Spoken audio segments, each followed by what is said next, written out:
আজ 25শে ডিসেম্বর, আর এই 25শে ডিসেম্বর প্রত্যেক বছরের ন্যায় এবছরও দেখা গেল নামখানা কাকদ্বীপ বতচারী মণ্ডলীর পরিচালনায় বঙ্গীয় লোকপ্রবীর মহাশিবির 18তম জেলা এবং 7ম রাজ্য শিবির সংগঠিত হয়েছে।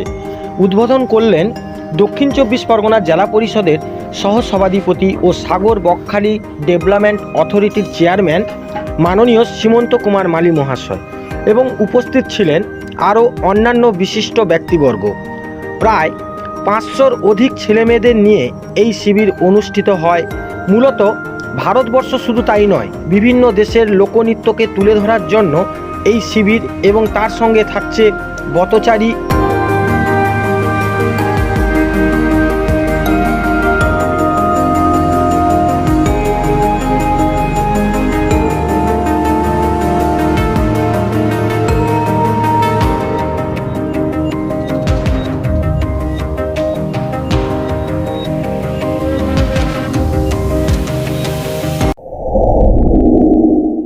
কর্মসূচি অ্যাকচুয়ালি কি শুরু হলো আজকে?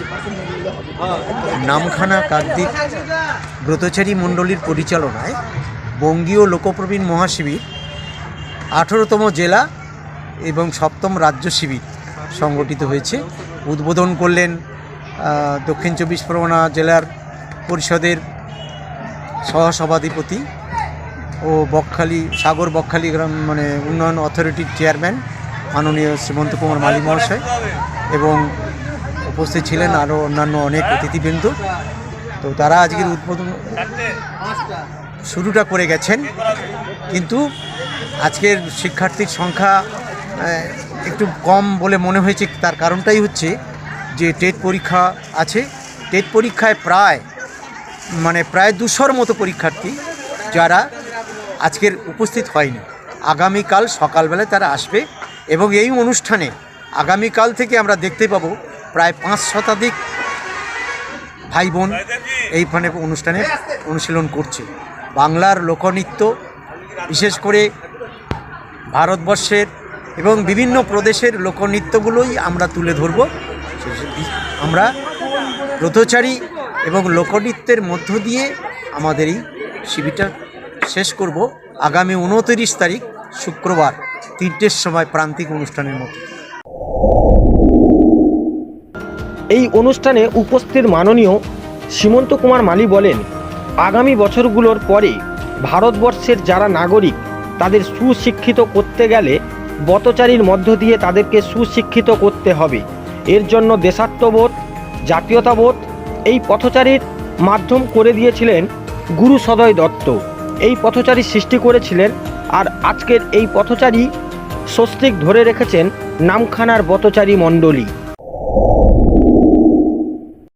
বতচারী প্রোগ্রামে এসেছেন, কি বার্তা থাকবে? শুনুন, আমি আমার বক্তব্যে তো বলেছি, আপনারা ছিলেন। এটা হচ্ছে বঙ্গীয় লোকপ্রবীণ আমাদের যে মহাশিবির, এটা এক বছর নয়, প্রতি বছর এইভাবে করে থাকে আমাদের এনারা। বিশেষ করে কানাই ভান্ডারী, আমাদের মমতা ভান্ডারী বা ওনার ছেলেরা, এদের একটা সংঘ আছে। এরা প্রত্যেক বছর এইভাবে সারা পশ্চিমবঙ্গের বিভিন্ন ডিস্ট্রিক্ট থেকে শিল্পীদের নিয়ে আসে এবং 7 দিনের ক্যাম্প করে, তাদেরকে প্রশিক্ষণ দিয়ে আবার তাদের এরিয়ায় যায়। এদের মূল লক্ষ্য একটাই, যে আমাদের গুরু সদয় দত্ত যিনি এটা সৃষ্টি করেছিলেন, তিনি একজন আইসিএস ছিলেন, যেটা আমাদের আইএস পরীক্ষা এখন। তিনি এরকম একজন ভারতবর্ষে কৃতি সন্তান হওয়ার পরেও তিনি দেখেছিলেন যে ভারতবর্ষে এত ভবিষ্যৎ চিন্তা দার্শনিক ছিলেন, যে আগামী বছরগুলোর পরে ভারতবর্ষের যারা নাগরিক তাদেরকে সুশিক্ষিত করতে গেলে বতচারীর মধ্য দিয়ে তাদেরকে সুশিক্ষিতরা করতে হবে। এর জন্যে দেশাত্মবোধ, জাতীয়তাবোধ এই বতচারীর মাধ্যমে তিনি করে দিয়েছিলেন।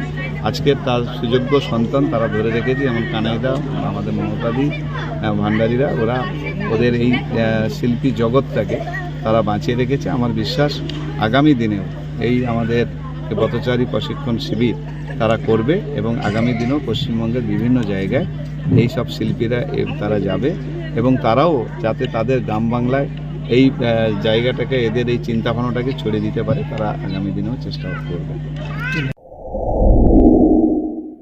ধনে ধনে নাচো তো দেখি সোহাগ চাঁদ ও ধনে ধনে নাচো তো দেখি বালা নাচো তো দেখি বালা নাচো তো দেখি বালা নাচো তো দেখি বালা নাচো তো দেখি বালা নাচো তো দেখি বালা নাচো তো দেখি।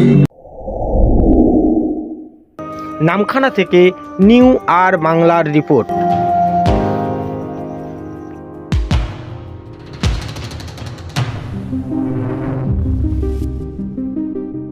মাইতি ট্রাভেলস আপনাদের সাথে, আপনাদের পাশে। যে কোনো অনুষ্ঠানে ছোট গাড়ি এবং বড় ভিডিও কোচ, ট্যুরিস্ট বাস ভাড়ার জন্য যোগাযোগ করুন এই নাম্বারে। নাম্বারটি হলো 9046748087। ধন্যবাদ।